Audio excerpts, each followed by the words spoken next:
Of the 24 students in this communications class, 12 of us are going to get married, 12 of us are going to stay single, and 6 of us are going to get divorced.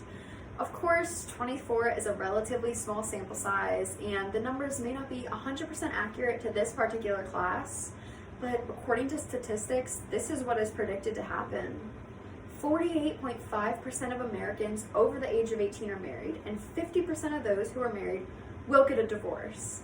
Let's compare this to the Indian culture. 81% of Indians aged 15 to 49 are married, and less than 1% of those who marry are going to get a divorce. For a better perspective, we have 24 students in our class. 20 of us would get married, and only 1 of us would get divorced. So what is the secret to this extremely low number of separations? Well, India has one of the highest rates of arranged marriage in the world, as well as one of the lowest divorce rates with 1%. So is this a correlation or is this a coincidence? An arranged marriage is a planned marriage between 2 people, arranged most often by older family members.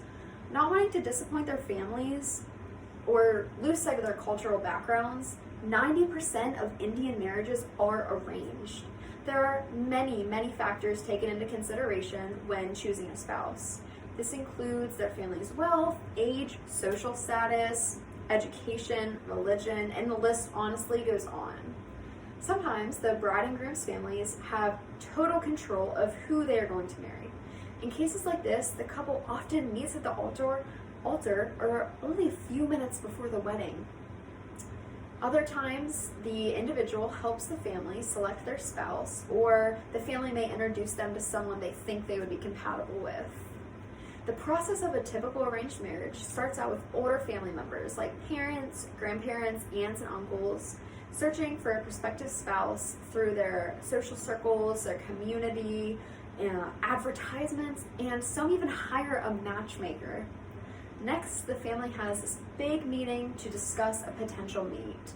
If the family agrees that one individual is the one, the pair may be allowed to have a few moments of chaperoned courtship dates. Within just a few days of meeting each other, or they might not have even met at all. They need to say yes or no to whether this is the person they want to spend the rest of their life with. It is important to note that an arranged marriage is by no means a forced marriage, and the bride and groom are allowed to back out of this at any point before the wedding. Now let's examine why the success of an arranged marriage is so high. Newlyweds seeking an arranged marriage may not know much about each other, but they have many things in common that other marriages do not. Going into an arranged marriage, they are guaranteed to have similar beliefs with religion, their traditions and their culture, their goals in life, and their core values. It is believed that when the emphasis is taken away from sex, love, and physical attraction, and put on to getting to know each other just as people, the success of their marriage will skyrocket. Arranged marriage tends to lead to long-term satisfaction and not just short-term pleasure. This is a factor of why divorce rates are extremely low in India, and specifically in Indian arranged marriages.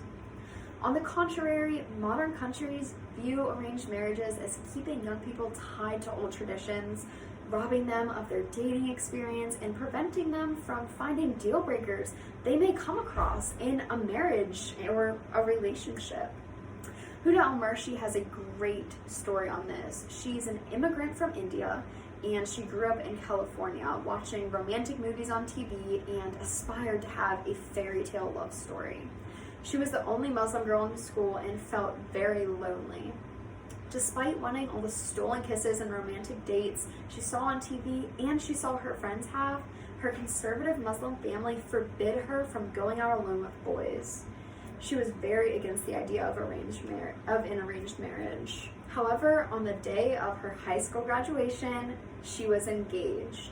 She held her Indian culture even in California. She recalls feeling confused, and she knew she wasn't romantically in love, but she was still engaged to be married. She remembers her and Heidi, her new husband, had several moments of fallout where they doubted the traditions of an arranged marriage. Nonetheless, she eventually realized she wasn't struggling with accepting her husband Heidi. She was struggling with accepting the standards of marriage she had grown up fantasizing about. She quotes, "The idea of an arranged marriage is sometimes seen by non-Muslims as a forced marriage, as a young woman entering a marriage against her will, but it's more of an introduction." Now she loves her arranged marriage and wouldn't trade it for the world. She is happily married with 3 kids for over 20 years. She believes that an arranged marriage is great because you can fall in love with someone who has a very similar background and belief system. I want to leave you with this. Think about the benefits and the downfalls of an arranged marriage. Do you think you could ever partake in one? Do you trust your family enough to let them decide your future? Thank you.